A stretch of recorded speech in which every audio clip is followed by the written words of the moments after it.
Friends, आज हम बात करने वाले हैं 2023 में release crime fiction series bodies. ये सीरीज नेटफ्लिक्स पे अवेलेबल है और काफी दिलचस्प भी है। इस सीरीज में कुल 8 एपिसोड हैं और मैं इस सीरीज के 2 वीडियो बनाऊंगा। पहला वीडियो जो आप अभी देख रहे हैं, इसमें एपिसोड 1 से लेके 4 तक का एक्सप्लेनेशन होगा और अगला वीडियो जो आएगा उसमें एपिसोड 5 से लेके 8 तक होगा। फ्रेंड्स, इस सीरीज में टाइम बहुत ही फ्रिक्वेंटली मूव होता रहता है, पास्ट, प्रेजेंट एंड फ्यूचर में। इसलिए मैंने कोशिश की है कि हर जगह पे टाइम बताते रहे ताकि ये सीरीज आपको समझने में आसानी रहे। इस सीरीज में हम देखेंगे एक ही आदमी का मर्डर एक ही जगह पे 4 बार अलग अलग टाइमों में होता है। तो इस मर्डर का राज जानने के लिए आपको ये पूरी वेब सीरीज देखनी पड़ेगी। कहानी के शुरुआत में हम डिटेक्टिव हसन को देखते हैं, जो अपनी टीम के साथ लंदन में हो रहे एक प्रोटेस्ट को रोकने के लिए जाती है। जब वहां पहुंचती है तो कोने में छिपे एक लड़के को देखती है और तभी उस स्ट्रीट में लगी हुई सारी लाइटें ब्लास्ट हो जाती हैं। फिर हसन उस लड़के की तरफ देखती है तो उसके हाथ में गन होता है, उसको रोकती है। फिर वो भागने लगता है। हसन उसका पीछा करते हुए जाती है। वो लड़का जाकर एक गली में रुकता है। जहाँ वो रुकता है उसके पास में ही एक डेड बॉडी पड़ी होती है, जिसके ऊपर कोई भी कपड़ा नहीं होता है। हसन उसको रोकती है। वो लड़का अपने गन को हसन की तरफ पॉइंट करके बोलता है कि मैंने इसे नहीं मारा, मैंने कुछ नहीं किया, और ये कहा कि वो वहाँ से भाग जाता है। फिर हसन उस डेड बॉडी के पास जाती है तो देखती है कि उसके हाथ पे एक निशान बना होता है और उसके सर पे भी एक कट का निशान बना होता है। एक आंख पे गोली लगने जैसे घाव का निशान होता है। फिर सीन चेंज होता है और हम 82 साल पीछे, यानी कि हम 1941 में होते हैं, जहां हम डिटेक्टिव व्हाइटमैन को देखते हैं, जो अपने सीनियर कॉलवे से मिलता है और साथ में ही हम फेरल को देखते हैं। तो कॉलवे बोलता है कि कमिश्नर साहब, लगता है कि हमारे बीच में कोई मुखबिर है और जिसका हमें पता लगाना होगा। लेकिन तभी इंस्पेक्टर फेरल डिटेक्टिव व्हाइटमैन को बोलता है कि तुम आजकल ऑफिस में सारे लड़कियों पे बहुत सारे पैसे खर्च करते हो, कहाँ से लाते हो पैसे। उन दोनों में बहस होने लगती है और ये सब देखकर हमें पता चलता है इंस्पेक्टर फेरल डिटेक्टिव व्हाइटमैन को बिल्कुल पसंद नहीं करता। फिर उनका सीनियर उनको रोकता है और बोलता है कि हम यहाँ एक जरूरी बात करने के लिए इकट्ठा हुए, ना कि बहस करने के लिए। फिर कॉलवे डिटेक्टिव व्हाइटमैन से बोलता है कि मैं तुम्हारा राय जानना चाहता हूँ कि हमें क्या करना चाहिए। वो बोलता है कि अगर हमारे कमिश्नर को शक है तो हमें एक इंटरनल इंक्वायरी बैठानी चाहिए और हमें सारे अफसरों से बारी बारी से पूछताछ करनी चाहिए, ताकि हम पता लगा सके कि हमारे बीच में मुखबिर कौन है। तभी व्हाइटमैन को एक कॉल आता है। दूसरी साइड से एक औरत बोल रही होती है। वो उसको बोलती है कि आज रात ठीक 10:15 पे तुम्हें एक गाड़ी मिलेगी और गाड़ी के पास ही चाबी होगी। तुम उस गाड़ी को लेकर लॉन्गर वेस्ट लेन चले जाना, जहाँ तुम्हें एक डेड बॉडी मिलेगी। तुम वो डेड बॉडी लेकर हम तक पहुँचा देना। तभी उसके ऑफिस की सारी लाइटें जलने बुझने लगती हैं और फिर लाइटें ब्लास्ट हो जाती हैं, बिल्कुल उसी तरह जैसा कि हमने 82 साल पहले सन 2023 में देखा था। फिर हम देखते हैं व्हाइटमैन रात में कार लेकर ठीक उसी जगह पे पहुंच जाता है जहाँ के लिए उस औरत ने बोला था। जब वहाँ पहुँचता है तो देखता है कि वहाँ एक डेड बॉडी पड़ी हुई है, जिसके शरीर पे कोई भी कपड़ा नहीं होता है। जब व्हाइटमैन उस डेड बॉडी के पास पहुँचता है तो देखता है उसके हाथ में एक निशान बना होता है और उसके सर पर भी चोट लगी होती है और उसकी आंखों पर भी एक गहरा घाव होता है। तब हम नोटिस करते हैं जिस बॉडी को आज से 82 साल पहले सन 2023 में डिटेक्टिव हसन को मिली थी और उसके हाथों पर वही सेम निशान होता है, और उसी तरह आंख में गहरी चोट होती है और सबसे इम्पोर्टेंट बात, वो जगह भी वही होती है, लॉन्गर वेस्ट लेन। सेम जगह पे वो डेड बॉडी पड़ी होती है। और फिर सीन चेंज होता है। हम 133 साल पीछे चले जाते हैं, यानी कि 1890 में, जहां हम डिटेक्टिव हिलिंग हेड को देखते हैं। वो अपनी टीम के साथ एक बच्चे और उसकी माँ को गिरफ्तार कर रहा होता है। उस बच्चे पर चोरी का इल्जाम होता है। तभी एक इंस्पेक्टर आता है। वो डिटेक्टिव को बोलता है कि हमें एक डेड बॉडी मिली है। फिर डिटेक्टिव हिलिंग हेड वहाँ जाता है तो देखता है कि एक डेड बॉडी पड़ी हुई है, उसके शरीर पर कोई कपड़ा नहीं है। जब वो पास जाता है तो हम देखते हैं ये उसी इंसान की डेड बॉडी थी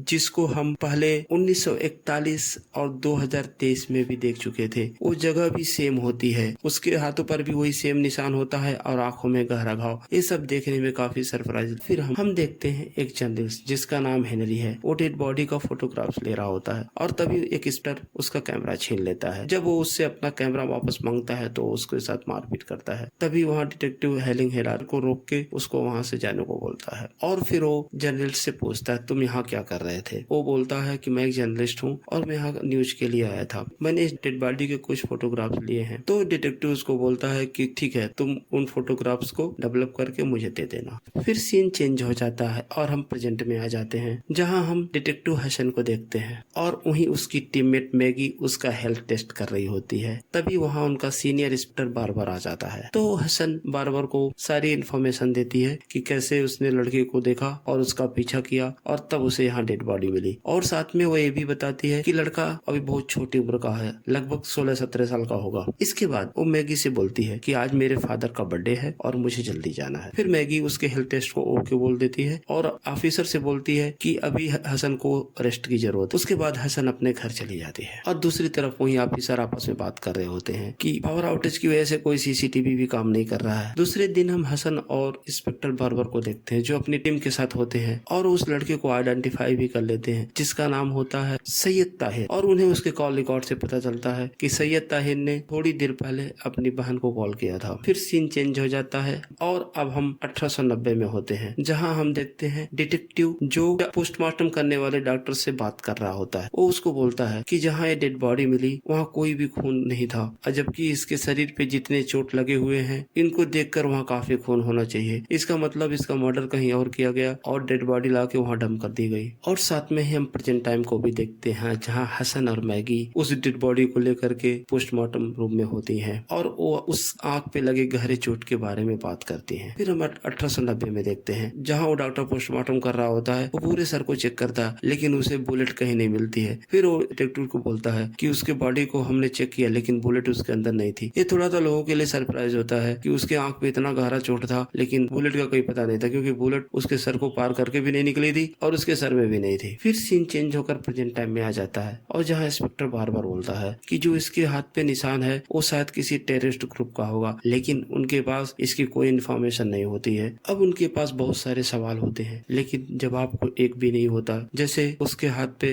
निशान का क्या मतलब है, उसके आंखों पे गहरी चोट कैसे लगी, और सबसे इम्पोर्टेंट बात वो आदमी कौन था और वहाँ कैसे आया। अब सीन चेंज होता है, जहाँ अब हम 1941 में होते हैं। हम व्हाइट मैन को देखते हैं जहाँ वो डेड बॉडी को लेने गया था। अभी वहाँ वो देख ही रहा होता, तभी वहाँ एक लड़की आ जाती है और वो डिटेक्टिव को देख लेती है। डिटेक्टिव उसका पीछा करता है लेकिन वो भग जाती है। फिर व्हाइट मैन उस डेड बॉडी को अपने कार की डिग्गी में डालता है और वहाँ से निकलता है। जैसे ही बाहर निकलता है हम देख इंस्पेक्टर फेरल को। इंस्पेक्टर फेरल उसका पहले से ही पीछा कर रहा होता है क्योंकि वो उस पर शक करता है। और साथ में हम ये भी देखते हैं एक जेट विमान उस शहर पे बमबारी कर रहा होता है। फिर इंस्पेक्टर फेरल उस कार का पीछा करते हुए कुछ दूर आगे जाता है। फिर व्हाइट मैन थोड़ी दूर आगे जाकर अपनी कार रोक देता है और वो कार के अंदर ही बैठा होता है। फिर फेरल भी अपनी कार को रोकता है, कर आता है और व्हाइट मैन से उसके डिग्गी की चाबी मांगता है। वो उसको चाबी देता है। अभी वो डिग्गी खोलने ही वाला था, तभी एक बम आके बगल के घर पे गिरता है। एक जबरदस्त धमाका होता है और इस धमाके में इंस्पेक्टर फेरल मारा जाता है। व्हाइट मैन भी चोटिल होता है लेकिन उब जाता है और वहाँ से उस कार को वहीं छोड़कर वो चला जाता है। फिर सीन चेंज हो जाता है और हम प्रेजेंट टाइम में आ जाते हैं। यहाँ हम देखते हैं डिटेक्टिव हसन के घर बर्थडे पार्टी चल रही होती है, लेकिन तभी वहाँ इंस्पेक्टर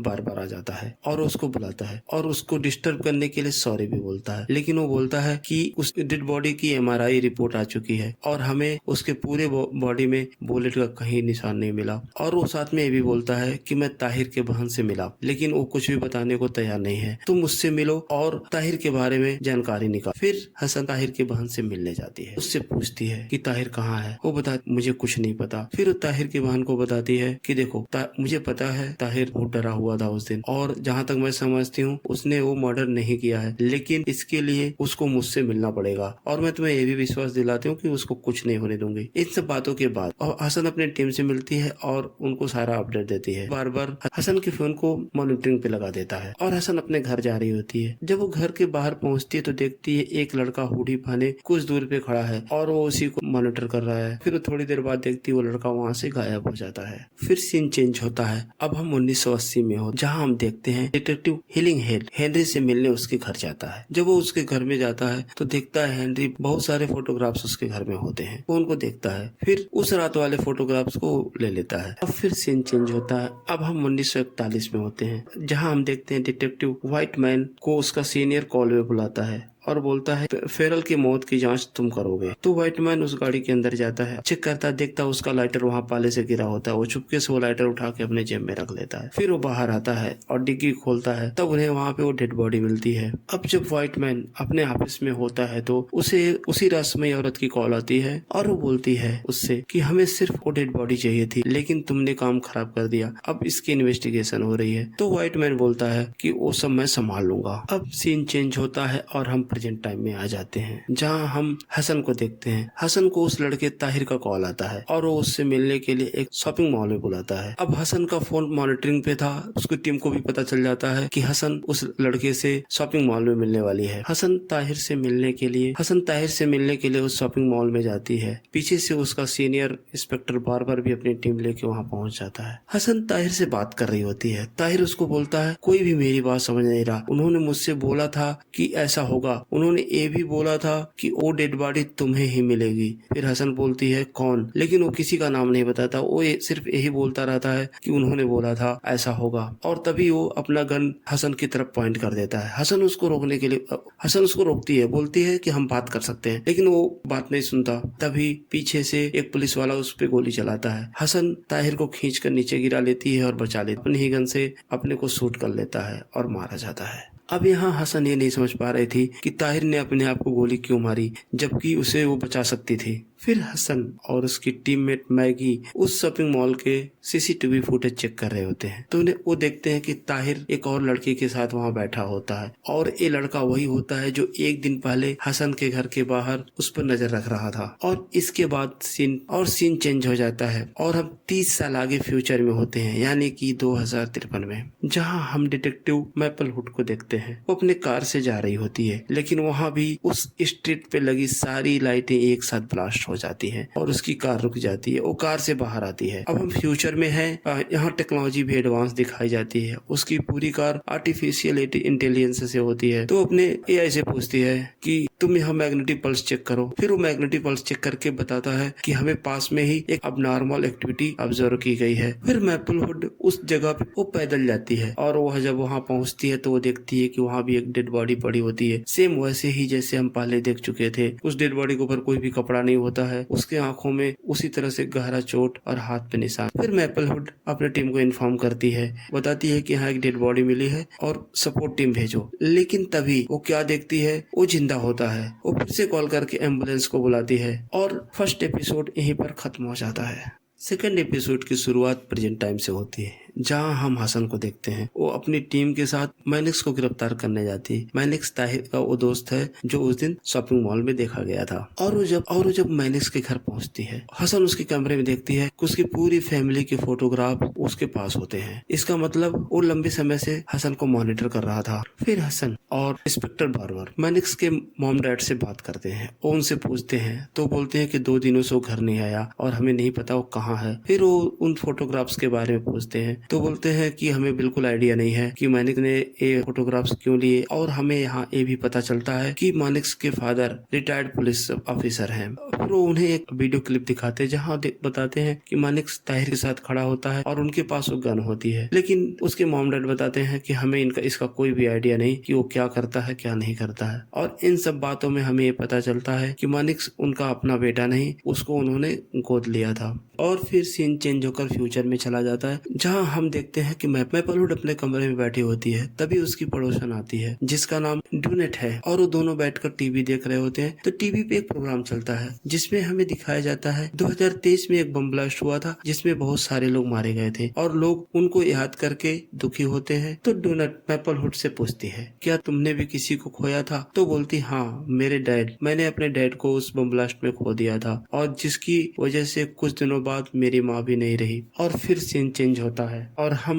1890 में होते हैं, जहां हम डिटेक्टिव हिलिंगहेड को देखते हैं। हिलिंगहेड वो फोटोग्राफ देख रहा था जो हेनरी ने खींचे थे। तभी उसको एक फोटोग्राफ में आदमी की परछाई दिखती है। तो समझ जाता है कि जब उसने फोटो खींचा तो आदमी वहीं कहीं पीछे छिपा हुआ था, जिसे सामने के विंडो के शीशे में उसकी परछाई आ गई। फिर हिलिंगहेड का चीफ उसको बुलाता है, उससे केस के बारे में पूछता है कि तुमने हर तरह से जांच कर ली ना? तो बोलता हाँ। फिर वो बोलता ठीक है, लेकिन तभी उसका सीनियर वो फोटोग्राफ देख, जब वो उस आदमी की परछाई उस फोटोग्राफ में देखता है तो डर जाता है। वो बोलता है कि इस फोटोग्राफ्स को जला दो क्योंकि ये आदमी बहुत खतरनाक है, तुम्हें इस केस में अब नहीं पढ़ना चाहिए। फिर वो डिटेक्टिव अपने घर जाता है और उन फोटोग्राफ्स को जला देता है। फिर सीन चेंज हो जाता है और हम 1941 में होते हैं, जहाँ हम डिटेक्टिव व्हाइटमैन को देखते हैं। वो एक क्रिमिनल के घर में बैठा होता है और उससे पूछताछ करता है और फिर वो थोड़ी देर बाद उसको शूट कर देता है। फिर वो उस कार के गियर नॉब पे उस आदमी का फिंगरप्रिंट लेता है और फिर उसे ले जाकर उसी कार में फेंक देता है। इस तरह से वो अपने डिपार्टमेंट को मिसलीड करता है। फिर वो उसी रहस्यमयी औरत से बात करता है और उसको बताता है कि मैंने गियर नॉब पे दूसरे का फिंगरप्रिंट डाल दिया है, एक केस जल्द ही क्लोज हो जाएगा। फिर सीन चेंज होकर प्रेजेंट में आ जाता है, जहाँ आसन मैनिक्स के फोटोग्राफ देख रही होती है। फिर उसे वहीं पर एक वैन दिखती है जहाँ मैनिक्स अपने मॉम डैड के साथ खड़ा था। तभी वो अपने डिपार्टमेंट पे कॉल करके उस वैन का नंबर देती है और बोलती है उस वैन के बारे में पता लगाने के लिए। फिर हसन अपने ऑफिस जाती है, जहाँ उसका टीममेट उसको एक सीसीटीवी फुटेज दिखाता है, जब बताता है कि उस मर्डर के 6 घंटे बाद मैनिक्स अपनी गाड़ी लेकर जा रहा होता है। फिर वो डिसाइड करते हैं कि वो मैनिक्स के मॉम डैड से फिर से पूछताछ करेंगे। फिर पुलिस मैनिक्स के मॉम डैड से अलग अलग पूछताछ करती है, लेकिन वो कुछ नहीं बताते। वो सिर्फ उन्हें एक कार्ड दिखाते हैं जिस पर लिखा होता है हार्कर लीगल, और यही सीन चेंज हो जाता है। अब हम फ्यूचर में होते हैं 2053 में, जहाँ डिटेक्टिव मैपलवुड अपने ऑफिस में होती है। तभी उसकी एक सीनियर आती है और वो सब लोगों को बोलती है कि तुम लोगों के सारे केसेस तुम्हारे पॉड में अभी अपलोड हो जाएंगे और उन पे काम करो। लेकिन वो उस डेड बॉडी के बारे में कुछ भी नहीं बताती जो एक दिन पहले मैपलवुड को मिली थी। मैपलवुड अपने सीनियर से बोलती है कि उस केस के बारे में कुछ भी नहीं बताया गया। तब उसकी सीनियर बोलती है कि ये केस बहुत हाई लेवल का है और ये तुम्हें नहीं हैंडल करना चाहिए, और ये बोलकर वो चली जाती है। मैपलवुड अपने ऑफिस से निकलकर बाहर जा रही होती है तो हमें एक बोर्ड दिखाया जाता है जिस पर लिखा होता है 14 जुलाई 2023, you all are in our heart. इसका मतलब 14 जुलाई 2023 को कोई बड़ा बम विस्फोट हुआ था जिसमें बहुत सारे लोग मारे गए। फिर वो अपने भाई से मिलने जाती है, जहाँ वो उस कपड़े को टुकड़े को ले आती है जिस पर उस आदमी के खून के छींटे होते हैं जो उसे एक दिन पहले मिला था। फिर वो उससे बोलती है कि इसका डीएनए चेक करो। अब इसलिए मैं नहीं कर सकती, इसलिए मैं तुम्हारे पास आई हूँ और मुझे जानना है कि आदमी कौन है। और तब उसका भाई उस खून पे लगे हुए डीएनए को टेस्ट करता है और यही सीन चेंज हो जाता है और हम 1980 में होते हैं, जहाँ हेलिंगहेड अपनी फैमिली के साथ अपने घर पे होता है। तभी जर्नलिस्ट हेनरी उससे मिलने आता है। यह बात डिटेक्टिव को बुरी लगती है और उसको डांटता है कि तुम यहाँ क्यों आए हो। फिर हेनरी उससे उस फोटोग्राफ्स के बारे में पूछता है जिसमें उस आदमी की परछाई होती है। तो डिटेक्टिव बोलता है कि मैंने वो सारे फोटोग्राफ्स चला दिए। तो हेनरी नाराज होकर वहाँ से फिर चला जाता है और सीन चेंज होकर प्रेजेंट में आ जाता है, जहाँ पुलिस वाले हेनरी के मॉम डैड से पूछताछ कर रहे होते हैं। फिर उसकी मॉम हेनरी का एड्रेस बताती है और तभी इंस्पेक्टर बार-बार उसके बताए हुए एड्रेस पर हेनरी को पकड़ने के लिए निकल जाता है। और इधर हम फ्यूचर में देखते हैं कि जहाँ मैपलवुड का भाई डीएनए चेक कर रहा होता है तो उसे पता चलता है ये डीएनए किसी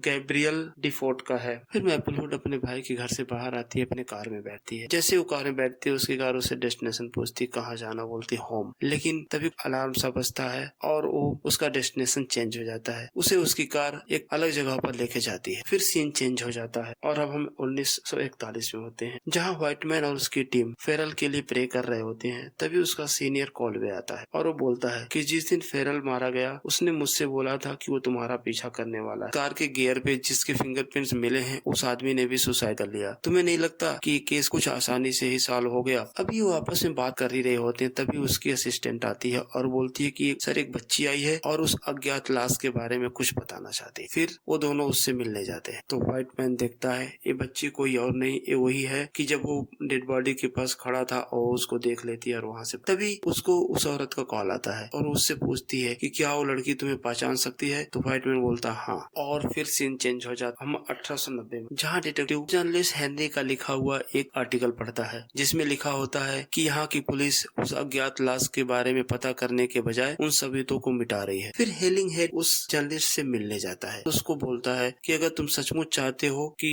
खूनी पकड़ा जाए तुम्हें मेरा साथ देना होगा। मैंने वो फोटो अभी नहीं जलाया जिसमें उस आदमी की परछाई थी, फोटोग्राफ्स अभी भी मेरे पास है, हम उसके द्वारा इन्वेस्टिगेशन शुरू कर सकते हैं। और फिर कहानी शिफ्ट होकर फ्यूचर में चली जाती है, जहाँ हम देखते हैं डिटेक्टिव की कार एक अनजान जगह पे रुकती है जहाँ वो पहले कभी नहीं आई थी और कुछ गार्ड आते हैं उसको अंदर लेकर चले जाते। वो जाकर देखती है कि वो आदमी जो उसे कल मिला था उसका यहाँ ट्रीटमेंट चल रहा होता है और वही कमांडर मैनेक्स से मिलती है और वो बोलता है कि तुम सीनियर का ऑर्डर इग्नोर करके अपनी अलग से इन्वेस्टिगेशन शुरू कर दी। तो बोलती है मैं बस इतना जानना चाहती हूँ कि आदमी कौन है और कहाँ से। तब कमांडर मैनिक्स बोलता है, प्रोफेसर गैब्रियल एक आतंकवादी संगठन से संबंध रखते हैं और वो मुझे मारना चाहते हैं, लेकिन तुम इस बात की इन्वेस्टिगेशन करोगी। फिर सीन चेंज हो जाता है और प्रेजेंट में आ जाता है। हम देखते हैं पुलिस वाले मैनिक्स की मॉम के बताए हुए एड्रेस पे पहुंच जाते हैं। जब वो उस वैन के अंदर जाते हैं तो देखते हैं वो खाली होती है। फिर वहाँ एक आदमी आता है जो बोलता है मैं उस वैन का मैनेजर हूँ। इंस्पेक्टर बार बार उसको लेके बाहर आ जाता है, लेकिन उसका जूनियर इंस्पेक्टर अभी भी उस वैन के अंदर होता है और ये भी देखता है कि वैन में ऑडियो प्ले हो रही होती है। इधर मैनिक्स की मॉम हसन से बोलती है कि तुम मेरे बेटे को बताओगी कि वो खास है और हाँ, तुम्हारा बेटा जावेद भी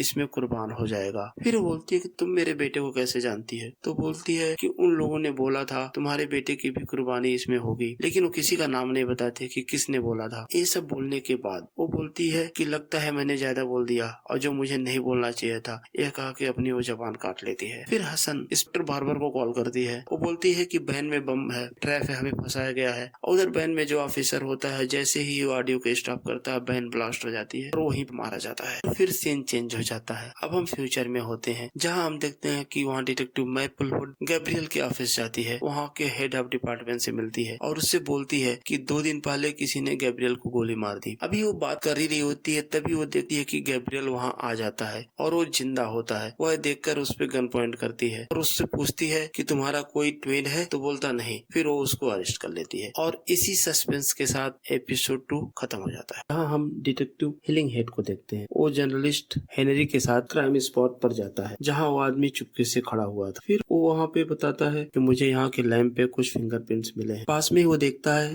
कि एक छड़ी का निशान बना होता है। उन्हें फोटोग्राफ्स में भी दिखता है कि जो आदमी वहाँ पे खड़ा होता है वो दाएं हाथ में एक छड़ी लिए होता है। फिर जब वो छड़ी के निशान को देखते हैं तो देखते हैं कि छड़ी के नीचे वाला हिस्सा वो अलग तरह के डिजाइन का बना होता है। इसका मतलब किसी ने ऑर्डर देके उस छड़ी को बनवाया है। उस शहर की सबसे बड़ी दुकान पे जाते हैं जो अमीरों के लिए छड़ियाँ बनाता है। जब हुलिया बताते हैं कि छड़ी दाएं हाथ में इस्तेमाल किए जाने के लिए बनी है और उसके नीचे का हिस्सा खटकोट जैसा है, तो वो बोलता है मैंने एक ऐसी छड़ी बनाई तो थी। फिर वो अपना डायरी चेक करता है। वो बताता है मुझे उस आदमी का नाम नहीं पता, लेकिन हाँ मैं तुम्हें उसका एड्रेस दे सकता हूँ। फिर डिटेक्टिव और हेनरी उस आदमी के बताए हुए एड्रेस पे जाते हैं जहाँ वो देखते हैं कि वो आदमी सचमुच वहाँ होता है। तब हेनरी तो बोलता है तुम इसे नहीं पहचानते? बोलता नहीं। बोलता है इसकी गिनती शहर के सबसे अमीर लोगों में होती है। फिर सीन चेंज होकर प्रेजेंट में आ जाता है जहाँ हम देखते हैं इंस्पेक्टर बार्बर और हसन अपनी टीम के साथ मैनिक्स को करने का प्लान बनाते हैं। जब उसी रात हसन अपने घर पे सो रही होती है तो वहाँ मैनिक्स आ जाता है और उसको बोलता है कि मैं सिर्फ तुमसे बात करना चाहता हूँ, मैं तुम्हें बताना चाहता हूँ कि मैंने कुछ नहीं किया। लेकिन हसन तभी पुलिस को कॉल करके बुला लेती है। मैनिक्स पकड़ा जाता है और फिर सीन चेंज होकर फ्यूचर में चला जाता है जहाँ हम डिटेक्टिव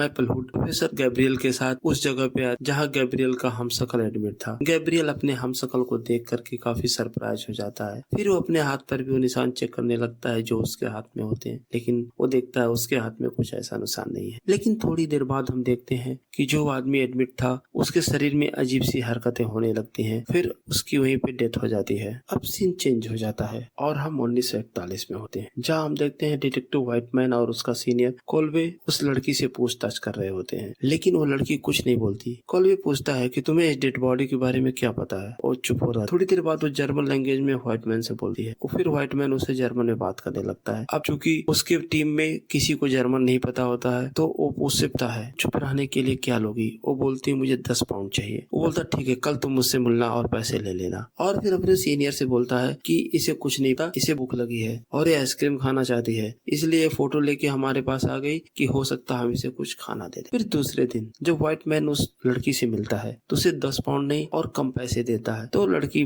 नाराज हो जाती है। वो बोलती है कि ठीक है, अगर तुम मुझे पूरे पैसे नहीं दोगे तो मैं तुम्हारे थाने में जाके सबको बता दूंगी कि उस दिन डेड बॉडी के पास तुम थे। तो फिर व्हाइटमैन उस रहस्यमय औरत को कॉल करता है और उसको बोलता है कि ये लड़की 10 पाउंड मांग रही है। तो औरत उधर से बोलती है कि इस लड़की को खत्म कर दो। व्हाइटमैन उस लड़की को बोलता है कल तुम मेरे साथ चलना और तुम्हें पैसे मिल जाएंगे दूंगा। फिर सीन चेंज हो जाता है और डिटेक्टिव हिलिंगहेड और जर्नलिस्ट हेनरी आपस में बात कर रहे होते हैं। हेनरी हिलिंगहुड को बताता है कि वो आदमी जिसका नाम जूलियन हार्कर है उसकी माँ के पास कुछ काली शक्तियाँ हैं और जूलियन हार्कर को शेयर मार्केट का बहुत अच्छा नॉलेज है, इसलिए शहर के सारे बड़े रईस लोग इनसे मिलने आते हैं और जो बातें इसकी माँ बोलती है वो सच हो जाती है। तो लोगों ने इनके द्वारा शेयर मार्केट से काफी पैसा बनाया और ये लोग काफी रईस हो गए। और हाँ, साथ में और भी बता बताता है कि आदमी खतरनाक है। तभी हेनरी के घर पे डोर नॉक करता है। जब वो बाहर जाकर देखता है तो देखता है जूलियन का एक आदमी एक इनविटेशन कार्ड लेके खड़ा था और ये पूछता है अगर मिस्टर हीलिंग हेड यहाँ पर हैं तो उनसे बोलो कि मैं जूलियन की तरफ से इनविटेशन कार्ड लेकर आया हूँ। अब यहाँ देखने वाली बात ये होती है कि जूलियन को कैसे पता कि हीलिंग हेड यहाँ हेनरी के घर पे है, और वो ये भी जानता है कि हीलिंग हेड ही उस मर्डर की इन्वेस्टिगेशन कर रहा है, इसीलिए वो उसको अपने घर पे इनवाइट करता है खाने के लिए। और फिर सीन चेंज होकर प्रेजेंट में आ जाता है, जहाँ हम देखते हैं पुलिस वाले मैनिक्स से पूछताछ कर रहे होते हैं। तो मैनिक्स अपना सारा गुनाह कबूल कर लेता है। वो बोलता है कि हाँ उस आदमी का मर्डर भी मैंने किया था और वैन में बम मैंने ही लगाया था ताकि पुलिस वाले मारे जा सके। लेकिन हसन को इस बात पे विश्वास नहीं होता है। वो उससे पूछती है कि अच्छा ये बताओ जो आदमी मारा गया उसका नाम क्या था और तुमने उसको क्यों मारा। लेकिन इस बात का मैनिक्स के पास कोई जवाब नहीं होता। और फिर हसन और उसका सीनियर बार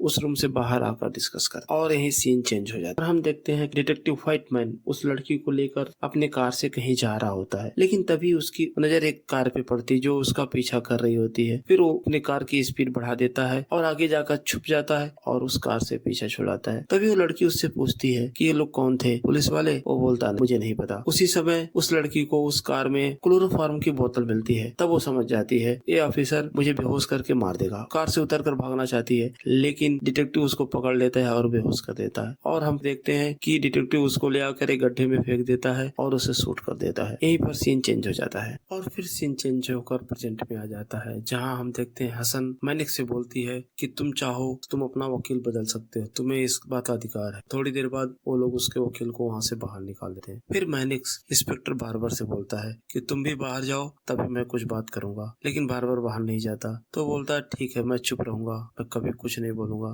फिर थोड़ी देर बाद बार्बर बाहर चला जाता है। तो मैनिक्स और हसन टेबल के नीचे बैठ जाते हैं, क्योंकि उन्हें पता होता है क्योंकि उस कमरे में सीसीटीवी कैमरा लगे हैं और जिसमें ऑडियो वीडियो दोनों रिकॉर्ड हो रहा होता है उनका। वो इसलिए टेबल के नीचे बैठ जाते हैं, जहाँ हसन उसको बोल कि मैं भी तुम्हारी तरह पली बड़ी हूँ, इसलिए मैं तुम लोगों का दर्द समझती हूँ और उनका मदद करना चाहती हूँ, लेकिन ये तभी हो पाएगा जब तुम मुझे पूरी बात बताओगे। और फिर सीन चेंज हो जाता है और हम 1890 में होते हैं, जहाँ हम देखते हैं डिटेक्टिव हीलिंग हेड जूलियन के घर जाता है।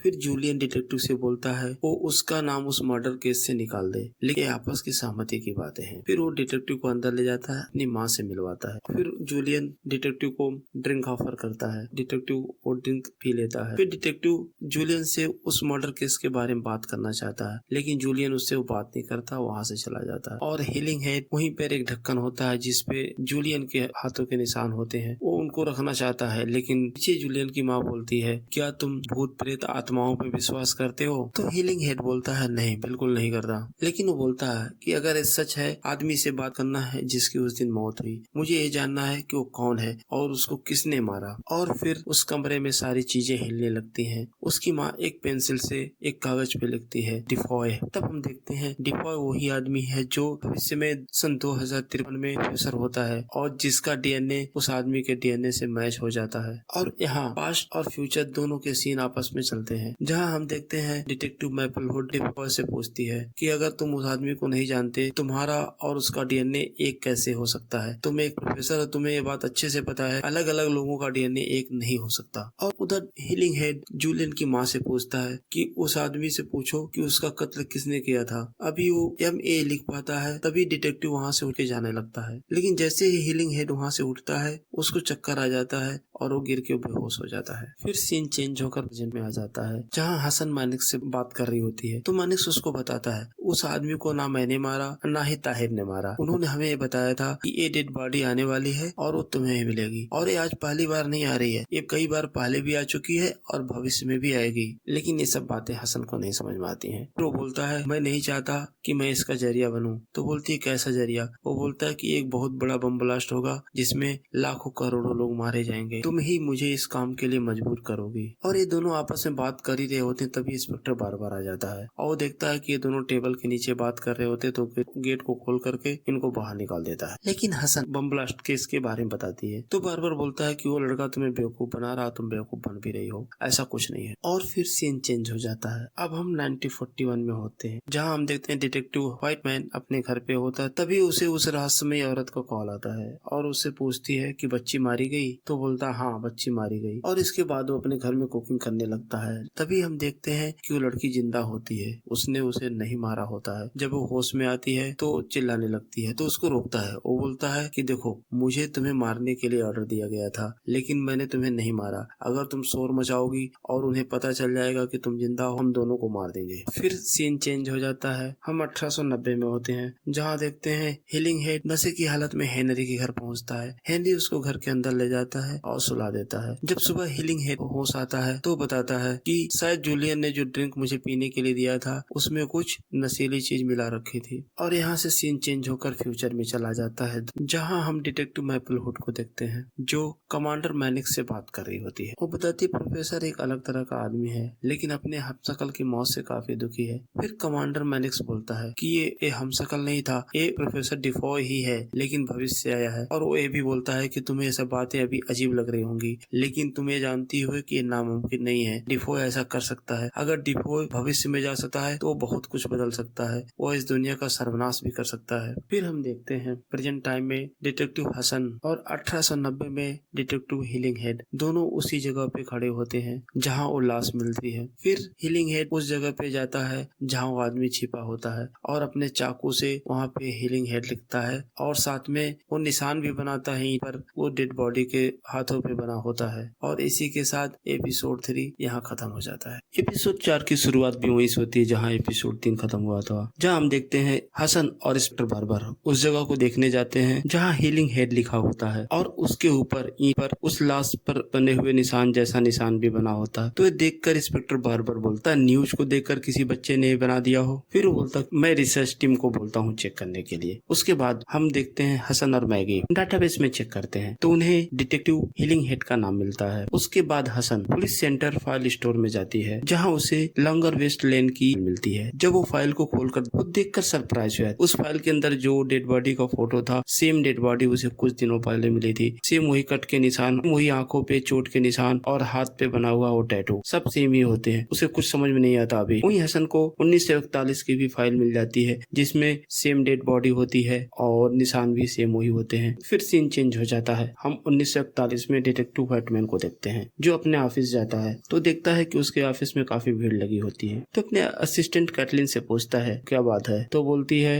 फेरल मर्डर केस में जिस संदिग्ध ने सुसाइड किया था उसके पड़ोसियों ने बताया कि गोली चलने से पहले 2 लोगों के बातें करने की आवाजें सुनाई दी। इससे साबित होता है कि उसने सुसाइड नहीं किया था, शायद उसका मर्डर किया हो। इसलिए इन्वेस्टिगेशन के लिए और ऑफिसर आ रहे हैं। इसके बाद व्हाइटमैन अपने घर वापस आ जाता है जहाँ वो लड़की भी होती है। फिर वो उसको बोलता है मैं तुम्हें स्कॉटलैंड भेज दूंगा जहाँ तुम्हारे जैसे बहुत से बच्चे हैं, तुम वहाँ आराम से रह सकोगी। तो पूछती है कि तुम नहीं आओगे, बोलता नहीं। फिर उसी समय व्हाइटमैन देखता है एक आदमी उसके घर के ऊपर नजर रखे हुए, तो उस लड़की से बोलता है कि हम लोग रात में निकलेंगे जब ये आदमी वहाँ से हट जाएगा। फिर सीन शिफ्ट हो जाता है और हम फ्यूचर में होते हैं 2053 में, जहाँ हम देखते हैं गैब्रियल अपने क्लासरूम में होता है, लेक्चर दे रहा होता है। तभी वहाँ डिटेक्टिव भी बैठी और वहाँ डिटेक्टिव मैपलवुड भी होती है। फिर वो उससे क्वेश्चन पूछती है कि तुम्हारे टाइम ट्रेवल प्रोजेक्ट का क्या हुआ। फिर वो बोलता है कि टाइम ट्रेवल पॉसिबल है पास्ट और फ्यूचर दोनों में, लेकिन ये एक सिर्फ थ्योरी है। उसके बाद वो दोनों आपस में बातें करते हैं। वो पूछती है तुम अपने हफ्सकल के बारे में कुछ बता सकते हो। तो बोलता बिल्कुल, मुझे कोई आइडिया नहीं है वो कैसे आया और क्या है।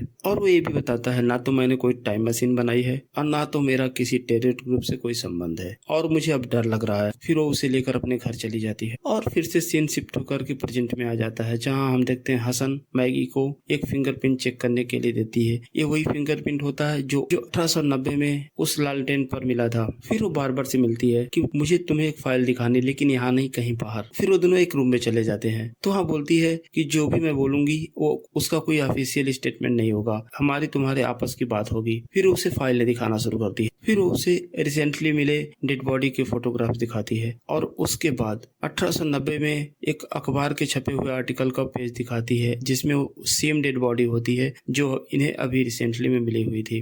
बार-बार को और फोटोग्राफ दिखाती है जिसमें वो कट के निशान और हाथों पे बने हुए टैटू होते हैं। फिर वो उसको बोलती है जो डिटेक्टिव इसको इन्वेस्टिगेट इन्वेस्टिगेट कर रहा था उसका नाम था हीलिंग हेड और उसकी तस्वीर उसी रूम में एक फोटो फ्रेम में होती है। फिर वो उसे 1941 का फोटोग्राफ दिखाती है जिसमें भी वो सेम डेड बॉडी होती है और वैसे ही कट के निशान। फिर बताती है कि जो डिटेक्टिव इस केस को इन्वेस्टिगेट कर रहा था उसका नाम था व्हाइट मैन। उसके भी फोटोग्राफ्स वहीं एक फोटो फ्रेम में लगा होता है, उसको दिखाती है। फिर वो बताती है कि तीनों डेड बॉडी एक ही इंसान की है और ये सब एक ही जगह पे मिली हुई है, बस समय अलग अलग है। अब बार बार को कुछ भी समझ नहीं आता। वो बोलता है शायद ये फोटोशॉप हो, लेकिन वो बोलती है नहीं, ये मैं खुद स्टोर रूम से लेकर आई हूँ। अब सीन शिफ्ट जाता है, हम 1890 में होते हैं जहाँ हीलिंग हेड उस जर्नलिस्ट से मिलने जाता है और उसको बोलता है कि शायद तुम मुझे कायर समझते हो, लेकिन मेरे लिए मेरी फैमिली प्रोटेक्शन सबसे पहले है, इसलिए मैंने कोई एक्शन नहीं लिया। फिर वो देखते हैं उसके चश्मे के ऊपर किसी की उंगलियों के निशान होते हैं। तब हीलिंग हेड को याद आता है कि जब जूलियन उसको बेहोश किया तो उस टाइम वो उसका चश्मा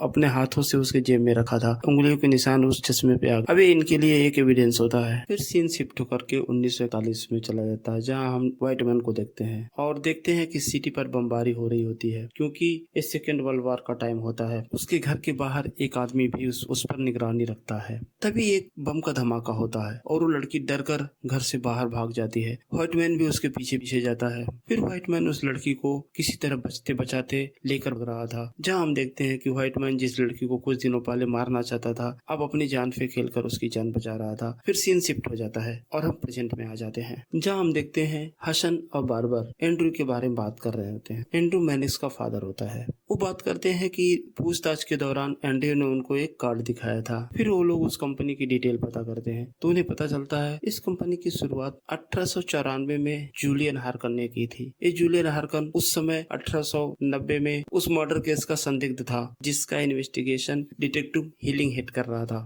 और वो देखते हैं एंड्रू पुलिस डिपार्टमेंट से रिटायर होने के बाद हार्कर हाउस में एज ए सिक्योरिटी गार्ड काम कर रहा था। फिर वो डिसाइड करते हैं कि वो वहां जाकर दोबारा चेक करेंगे और फिर सीन चेंज हो जाता है। हम 1941 में होते हैं जहाँ देखते हैं व्हाइट मैन उस लड़की को किसी तरह बचते बचाते एक सेफ जगह पर ले जाता है जो कि एक रेलवे स्टेशन होता है। वहाँ और भी बहुत सारे लोग बैठे होते हैं। वहीं एक बूढ़ी औरत इनसे मिलती है और उस बच्ची को अपना शॉल देती है ओढ़ने के लिए। तभी व्हाइट मैन को वो आदमी दिखता है जो उसके घर पे नजर रखे हुए था। वो उस लड़की को उस औरत के पास छोड़ के उसका पीछा करने लगता है। फिर वो आदमी टनल के अंदर चला जाता है। व्हाइट मैन उसका पीछा करते हुए जाता है। अंधेरी का मौका पाकर वो आदमी व्हाइट मैन को चाकू मार देता है। व्हाइट मैन घायल हो जाता है लेकिन वो भी फाइट करके उस आदमी को वहीं मार देता है। और इधर वो औरत उस लड़की को एक चॉकलेट देती है खाने के लिए और वहीं उसके गले में एक लॉकेट भी होता है। तो लड़की उससे बोलती है ये लॉकेट बहुत सुंदर है। फिर वो उस लॉकेट को खोलकर दिखाती है जिसमें हम देखते हैं 1890 के केस के डिटेक्टिव हीलिंग हेड और उसकी वाइफ और उसकी बेटी का फोटो होता है उसमें। और फिर अलार्म बजने लगता है और लोग बाहर जाने लगते हैं। व्हाइट मैन वापस आता है तो उस औरत को जाते हुए देखता है।